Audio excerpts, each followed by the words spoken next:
ข้าเจ้าชดซ้อนในมือนาทีเหตุสินะหมู่มันหมักซ้อน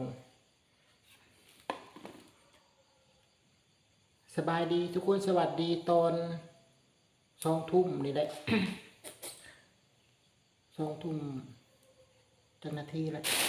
20:15 16นี่แหละกับมาพ่อกันคือเก่านาทีตอนเดึกทุกคนตอน20:30 นี่แหละนาตาลีบอกเข้าใจได้อยากมาถาม FC สุขุสุคนทุกหม่องทุกบอนที่อันคลิปที่เฮาเว้ากับลานทรายเว้าวังค่ำนี่ดิโอ้ยต้องมากัดมันนี่ที่เฮาเว้าอันเรื่องที่ว่าอันที่อันมี FC เม้นมาว่าอันว่าเฮาขี้คร้านหั่นนะที่มี FC เม้นมาว่าเฮาน่ะขี้คร้านหาอยู่หากินนั่นที่เฮานั่งเว้ากับลานทรายบางคำนี่คลิปบางคำนั่นล่ะเฮาว่าสินอนนั่นล่ะทุกคนกำลังว่าสินอนเลยอยากปรึกษาบ่เข้าใจอันคอมเมนต์เพิ่นเม้นมามีพี่ผู้ ข้อคือเหตุเถอะบ่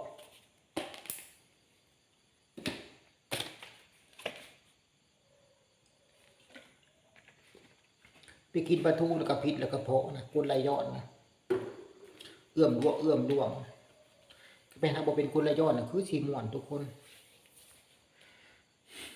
มีพี่ผู้ชายเพิ่นโอ้ยนางใหม่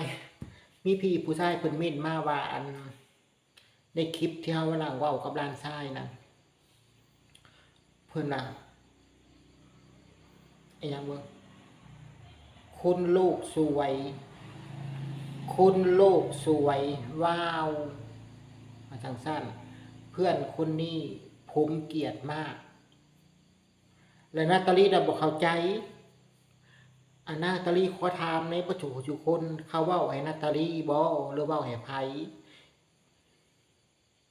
คันว่าเกลียดนาตาลีก็สินำแล้ว นางบ่ได้ชนได้นางอยาก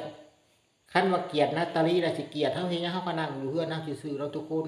เฮานั่งอยู่เฮือนเฮาก็ทำคลิปอยู่เฮือนเฮาหั่นนะคันว่าเกลียดคันว่าชังเฮาก็ขอโทษขออภัยหลายๆขอโทษขออภัยขออนุญาตบัดคำหลายๆคันว่าเกลียดคันว่าชังเฮ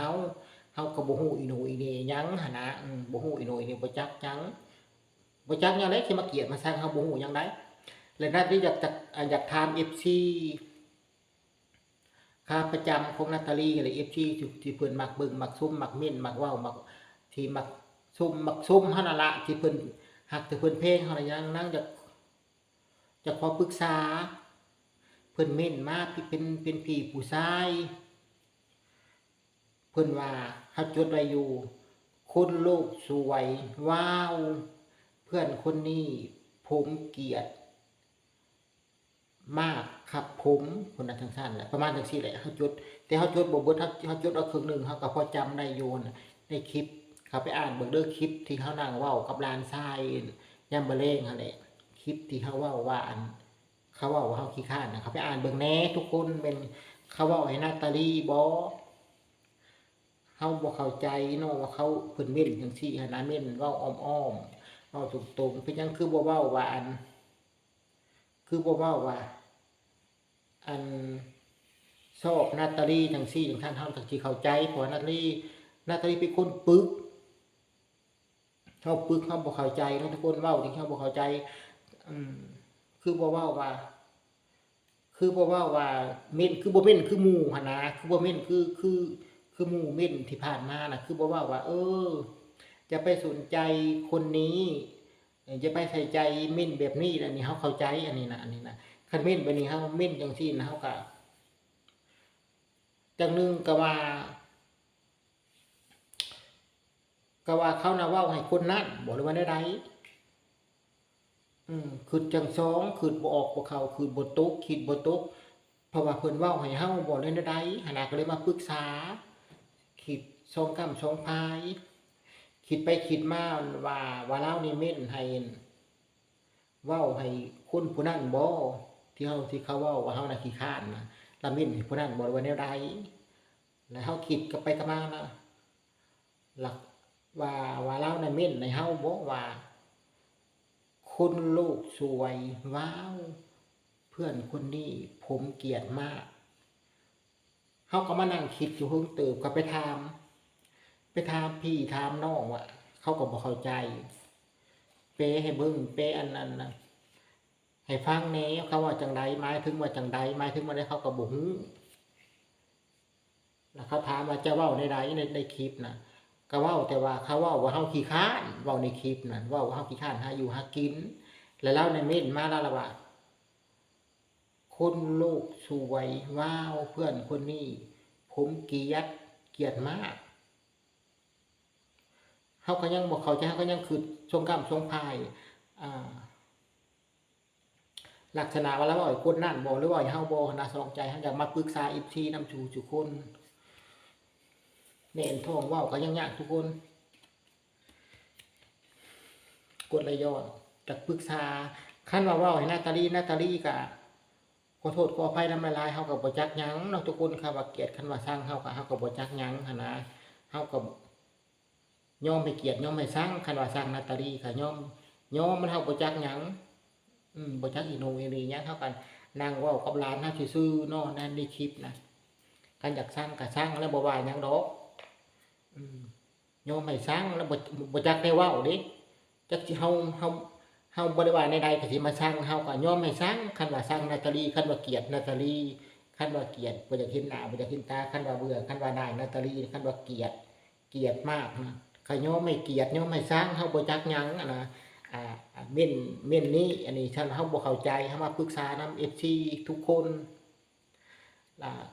เขาไปอ่านให้นางแน่ๆเม่นเท่านั้นน่ะคอมเมนต์มาบอกนาตาลีนี่เด้อเฮาบ่เข้าใจสำหรับ FC ทุกคนอยากปรึกษาหั่นนะก็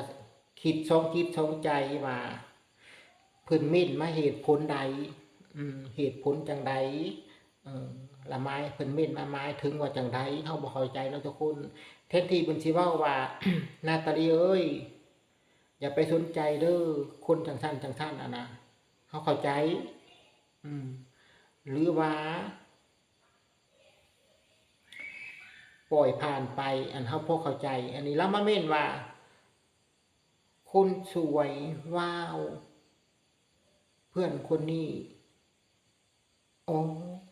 คนสวยน่ะคือเฮานี่บ่คนสวยน่ะคือนาตาลีนี่บ่ในใดคนสวยบ่แม่นคน